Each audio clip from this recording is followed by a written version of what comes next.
So the other day I saw a video by Side Scrollers. It was a clip from one of the live streams. And the host of this live stream on this clip, who also knows James Rolfe, he used to work with him and all that. I think it's the same guy. Basically, he demonstrated in real time something that really gets on the nerves of a lot of people when it comes to a lot of the video uploading sites out there like Dailymotion, Vimeo, YouTube, BitChute, you name it. And what he demonstrated was and Twitch as well, but what he demonstrated was the fact that, all he had to do was change the name of his video, or one of the videos that they put, back to its original name. And when he put it back to its original name, he noticed that the full monetization they were getting for it went to limited. But then when he changed it back to the new name he put for it, it went back to full monetization, much to the surprise and shock of his co-panelist. And this is something that obviously, he and them are not happy about, and not everybody else is happy about it either, because it's like, why would YouTube, why would Dailymotion, Twitch, Vimeo, and all of them, why would they do this? Well, as crazy as this sounds, and this is not me kissing up to anybody, no, this is just my opinion. The reason they do this is to protect their own bottom line. That's what it is. To protect their backside. And it's not because maybe they might be hiding something and everything. It's mainly because of the fact that, they don't want to basically lose, the platform they have right now that allows people like you and me, as well as allows, partners like, major movie studios, news networks, broadcast networks, cable networks, and all that.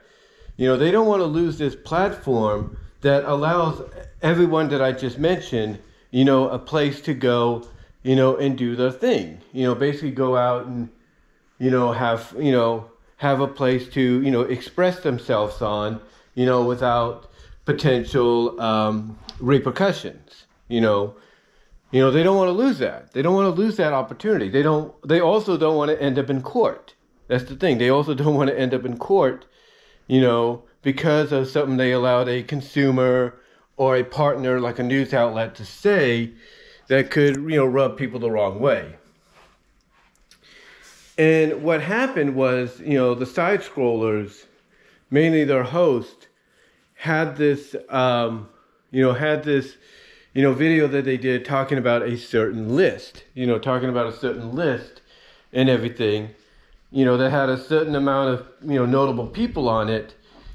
And when he changed, like I said, when he changed it to its original name, it ended up having limited monetization. But then when he changed it back to its new name, that he put previously, it went back to full monetization.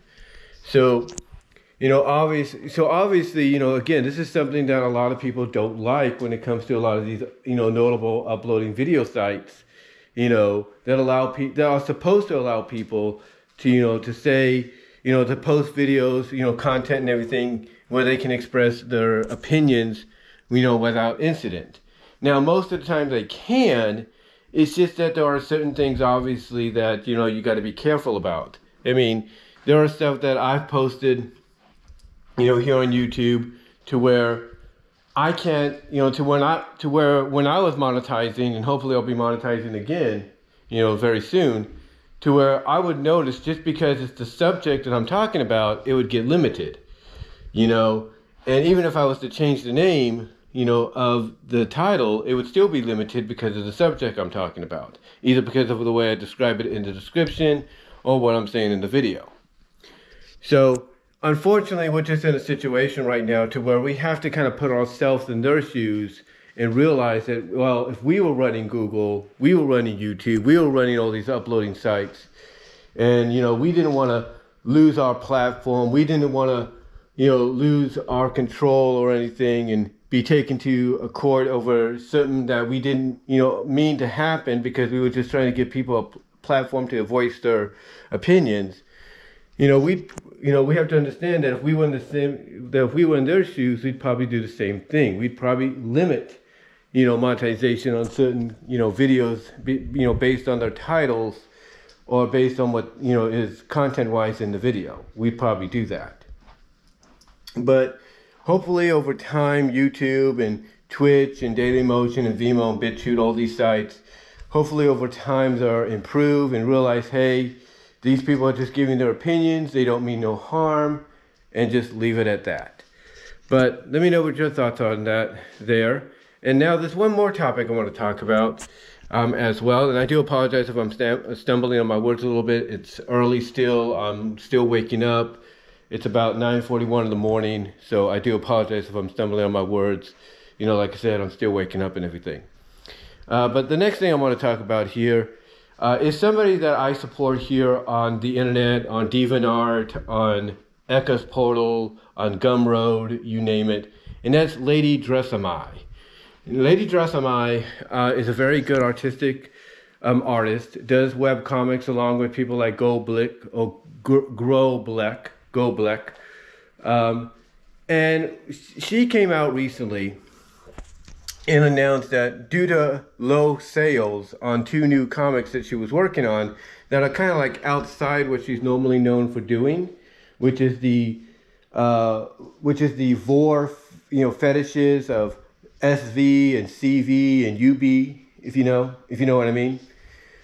Because of that and everything, because these stories are not selling as well as they should, because they're outside of what she normally does, she is going to shut them down. Now she did announce that if the sales do go up, she might keep them going, but because right now they're all pivoting the other way to where the sales are not, you know, exactly where they need to be, she's going to potentially shut them down and everything and go from there. She also announced that because she understands and sees, you know, that maybe, you know, she needs to go back to what fans know her for, and that's, you know, the silliness, you know, when it comes to those fetishes that I mentioned and everything, that she's going to probably start doing those kind of comics and works, you know, from now on. You know, kind of go back to her roots, if you will. And let me say this. I hope those comics that are, you know, out, you know, that are basically different than what she's known for doing, you know, I hope those comics, those web comics do better. I hope people do invest and look into those comics because they do involve those vor fetishes of SV and CV and UB, just not in the silly kind of manner because they have a story connected to them. You know, they have an ongoing story continuity connected to them. So I hope those stories do, you know, begin selling very well so she can continue doing them and she can continue exploring other avenues, you know, when it comes to, you know, her artistic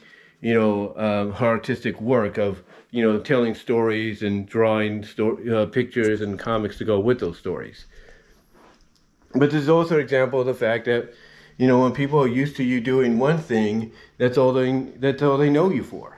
And sometimes that's a lesson that we all have to learn, that, hey, we shouldn't strive away too far from what brought us to the dance, and we need to keep ourselves, you know, in that area, even if we want to explore other avenues.